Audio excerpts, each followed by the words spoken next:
Guys, I love horror movies, and the Halloween franchise is my favorite horror franchise.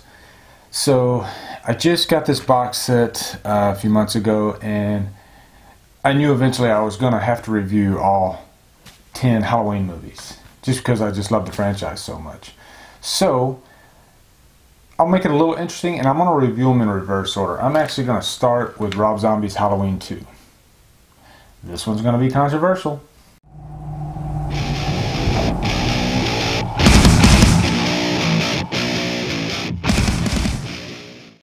Rob Zombie's Halloween 2 stars Malcolm McDowell, Scout Taylor Compton, Danielle Harris, and Brad Dourif. Rob Zombie's Halloween 2 picks up right where his first entry left off. Laurie just shot Michael in the face. So it's raining, and you see her walking. She's all blood-drenched, and she doesn't look like she's all there. And then Sheriff Brackett comes up, pulls up in his car, and he helps her out, gets her to the hospital. And the scene at the hospital is pretty gruesome. You see her there, they're rolling her down in the gurney, and her hands are all broken and bloodied, and just from head to toe, she looks like she has been through a tragic car accident. Rob Zombie really establishes that this girl is jacked up. And the beginning movie kind of is a homage to the original Halloween 2 in that it takes place in the hospital for like the first 15 minutes of the movie. And that scene is done really well, and I like that the rain is just pouring down, and according to the commentary, Rob Zombie said that wasn't planned. It's just they filmed the movie in Georgia, and he said it was just constantly raining all the time. And so I think it added to the backdrop of the movie. In Rob Zombie's Halloween 2, it's a very different Halloween movie because it's almost a character study of what it is like for anybody, not only after a psychopathic killer has ran after, but you could look at it as just anybody that's been in any kind of traumatic experience, what they go through after. The movie takes place 1 year later or 2 years later, whichever cut you watch. And Laurie is living with Annie, and there's this constant tension between the two of them, especially if you watch the director's cut. There's scenes where you feel like Laurie is just gonna try to punch a hole right through her head. I mean, the tension is palpable. And later in the movie, we see that Dr. Loomis has become a millionaire off of Michael Myers and the tragedy that went on in Haddonfield. And he is the one character that doesn't seem like he is affected that much. It's almost like he acts like it didn't even happen. And he writes a book, and in the book he pretty much spells out everything. Once Laurie sees this book, it opens up a lot of wounds for her, and she just can't deal with it. I also like the scenes with Margot Kidder, who plays the psychiatrist with Laurie. Those scenes, especially in the director's cut, are really fleshed out. Scout Taylor Compton does a really great job and shows her acting range and shows what it's like to be somebody that just went through a traumatic experience. Michael Myers, he doesn't show up in the movie until later. You see him in the first 15 minutes in the hospital scene, and then you see him probably like half an hour later, and he does not look like the Michael Myers that we know and love. A lot of people call him Hobo Myers. He has this huge beard. He looks like a homeless guy. And these scenes are almost kind of psychedelic because you see his mother coming to him almost in ghost form with the young version of himself and a white horse. And that aspect of the movie sends off a lot of controversy for the fans. A lot of them hated that aspect of the movie. I thought it lent itself to the story that Rob Zombie was trying to tell. So in that sense, it didn't really get on my nerves. I felt like it was part of the story. Yeah, Rob Zombie uses his wife in every movie. We're just going to have to accept that, guys. But the capacity that he used his wife in this movie, I didn't think it was something that was cheap and quick. It was something that I really felt like it was part of the story. The ending of this movie is really intense, and you feel like this is going to close the Rob Zombie chapter. Rob Zombie didn't really even want to do Halloween 2 at first, and then this idea came to him, and he wanted to close off his chapter, and he does so in spades. Like I said at the beginning of this review, this is going to be a controversial review because if you look on Rotten Tomatoes, this movie is rated really, really low. This is a polarizing movie, and a small sect of the horror audience will like this movie, but those who do like it tend to love it. I happen to be one of those that loves Rob Zombie's Halloween 2.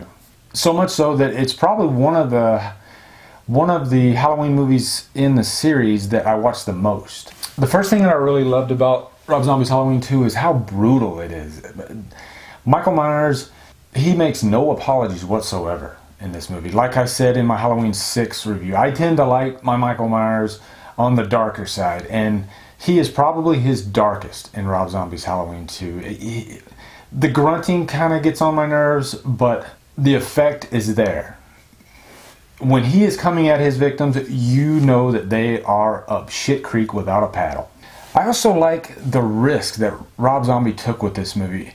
It's evident that Rob Zombie doesn't care if people don't like his movie, if people do like his movie. He is the type of director that has his own vision, and he's going to carry out that vision to the fullest extent, and he doesn't let outside influences change that vision.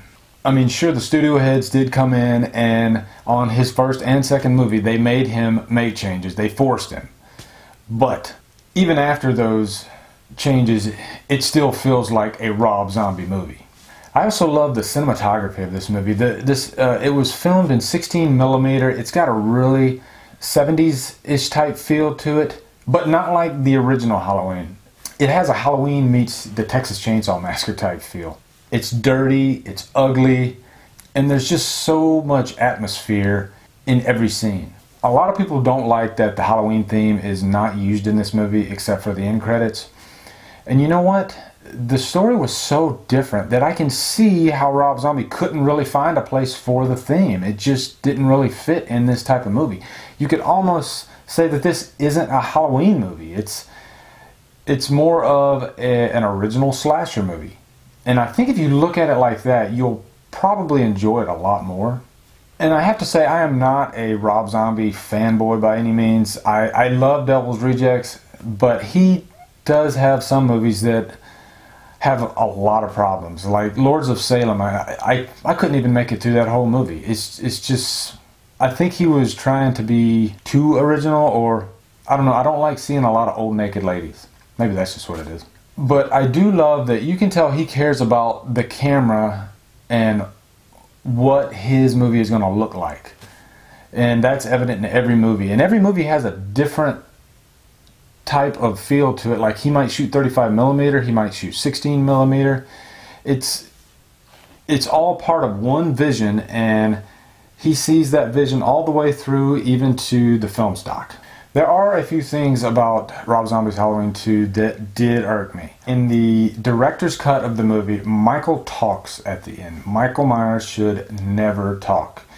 Maybe if his name wasn't Michael Myers, but even if he wasn't Michael Myers, that scene really had no place in the whole story anyway.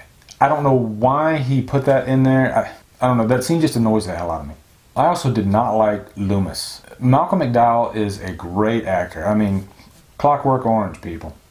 I know that he did not watch any of the original Halloween movies with Donald Pleasence, and he didn't want to copy Donald Pleasence, and I respect him for that, but he took it so far the other direction that he made you hate Dr. Loomis. And maybe it's just Donald Pleasence did such a great job with that character that no matter who did it, they weren't going to be able to pull it off. I don't know how he did it, but Donald Pleasence just got Dr. Loomis to a T, like Sigourney Weaver gets Ripley in Alien. Nobody else can play Dr. Loomis, and I think that's just what that situation is. And also, Malcolm McDowell, he played Dr. Loomis as if he was a greedy douchebag. And that is not Dr. Loomis in the original series at all.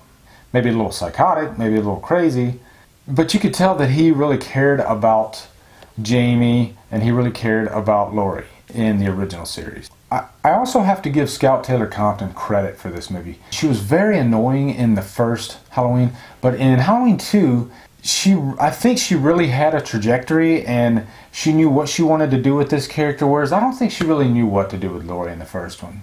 And guys, I gotta also mention that I mentioned this in my unboxing video for the Halloween series, and if you want the theatrical versions, make sure you pick this one up, the Alliance release. The theatrical version of Halloween 2, the ending, I think is so much better than the ending of the director's cut.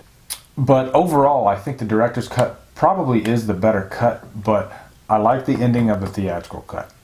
But for all the great character moments, the director's cut is definitely the way to go. So in the end, I'm going to give Rob Zombie's Halloween 2 a purchase worthy. Like I said earlier, that is a controversial rating, but I really love Rob Zombie's Halloween 2.